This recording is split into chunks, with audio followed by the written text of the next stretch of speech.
मनमोहन सिंह के निधन के बाद कांग्रेस अध्यक्ष की एक मांग से एक नया मसला खड़ा हो गया था। दरअसल मल्लिकार्जुन खड़गे ने प्रधानमंत्री मोदी को पत्र लिखकर मनमोहन सिंह के लिए एक स्मारक बनाने की मांग की, जिसे भारत सरकार ने मान लिया है। लेकिन इस बात को लेकर पूर्व राष्ट्रपति प्रणब मुखर्जी की बेटी बिफर पड़ी। उन्होंने कांग्रेस पर आरोप लगाया कि उनके पिता के लिए तो कांग्रेस ने स्मारक तो दूर की बात है, उनके लिए तो एक शोक सभा तक नहीं रखी गई। विवादों से तर देश के नियम ऐसे लीडर्स की समाधि स्थल को लेकर क्या कहते हैं, आपको डिटेल में समझाते हैं। नमस्कार, आप देख रहे हैं नवभारत टाइम्स और मैं हूं आपके साथ शुचिता जैन। देश में दिवंगत प्रधानमंत्रियों के लिए स्मारक बनाने की प्रक्रिया क्या है? देश के कई पूर्व प्रधानमंत्रियों की समाधि दिल्ली में बनाई गई। हालांकि कुछ प्रधानमंत्रियों को इसके लिए दिल्ली में जगह नहीं मिली थी। इसके लिए क्या नियम है, आपको आगे बताते हैं। दरअसल दिल्ली में समाधि स्थल बनाए जाने के लिए कुछ खास नियम और प्रक्रियाएं हैं जो भारत सरकार ने जारी की हैं। ये नियम ही सुनिश्चित करते हैं कि कुछ खास नेता और व्यक्तित्वों के लिए राष्ट्रीय महत्व का समाधि स्थल बनाया जाएगा, जिन्हें लेकर सरकार का मानना रहा है कि उन्होंने देश के लिए काफी ज्यादा महत्वपूर्ण योगदान दिया है। उन्हीं के लिए समाधि स्थल बनते आए हैं।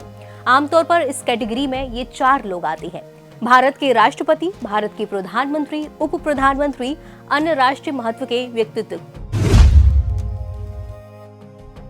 समाधि स्थल के निर्माण के लिए केंद्र सरकार की स्वीकृति भी जरूरी होती है। सरकार ये निर्णय लेती है कि दिवंगत नेता को राजघाट परिसर में समाधि स्थल बनाया जाएगा या फिर नहीं। दिल्ली के राजघाट परिसर और उसके आसपास के समाधि स्थल बनाए जाते हैं क्योंकि ये राष्ट्रीय स्मारक स्थल के तौर पर स्थापित है और इसी जगह पर किसी भी नेता का स्मारक स्थल बनाया जाता है। राजघाट में स्थान सीमित होने की वजह से समाधि स्थलों का आवंटन बहुत ही चयनित और महत्वपूर्ण व्यक्तियों के लिए किया जाता है।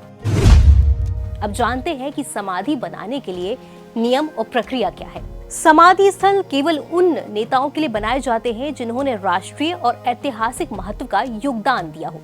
ये विशेष तौर से भारत के राष्ट्रपति, प्रधानमंत्री, उप प्रधानमंत्री और कभी कभी राष्ट्रीय स्तर पर महत्वपूर्ण हस्तियों के लिए लागू होता है।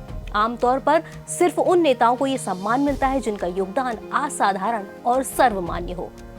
राजघाट और उससे जुड़ी समाधि स्थलों का प्रशासन राजघाट क्षेत्र समिति के तहत आता है। ये समिति संस्कृति मंत्रालय की देखरेख में काम करती है। समाधि स्थल के लिए निर्णय लेने में ये समाधि स्थान की उपलब्धता, व्यक्ति के योगदान और मौजूदा नीतियों का भी मूल्यांकन करती है। इसके बाद इस प्रस्ताव पर चर्चा के लिए दूसरे विभागों जैसे शहरी विकास मंत्रालय, गृह मंत्रालय से परामर्श किया जाता है। अब इन नियमों में 2013 में बदलाव भी हो चुका है। वो बदलाव क्या है वो भी आपको बताते हैं। 2013 में राजघाट परिसर में समाधि स्थल बनाने की नीति में बदलाव किया गया था। ये सुनिश्चित किया गया था कि समाधि स्थलों का निर्माण सिर्फ बेहद ही खास और राष्ट्रीय योगदान देने वाले नेताओं के लिए ही किया जाए। इसके पीछे का उद्देश्य भूमि का संतुलित उपयोग और पर्यावरण संरक्षण को बताया गया था। समाधि के निर्माण की प्रक्रिया इतनी भी आसान नहीं है। ये कई तरह के मंत्रालयों से होकर के गुजरती है, जिसमें पहला नाम है संस्कृति मंत्रालय। समाधि स्थल के निर्माण और संरक्षण का प्रबंधन करता है। ये आवास और शहरी मामलों का मंत्रालय भूमि आवंटन और निर्माण योजना में सहयोग करता है। गृह मंत्रालय समाधि स्थल निर्माण के लिए सुरक्षा और राजकीय सम्मान की प्रक्रिया को सुनिश्चित करता है। निर्माण के लिए भूमि का चयन, मंजूरी, समाधि स्थल के लिए भूमि का चयन दिल्ली विकास प्राधिकरण यानी कि DDA और राजघाट क्षेत्र समिति के माध्यम से ही होता है।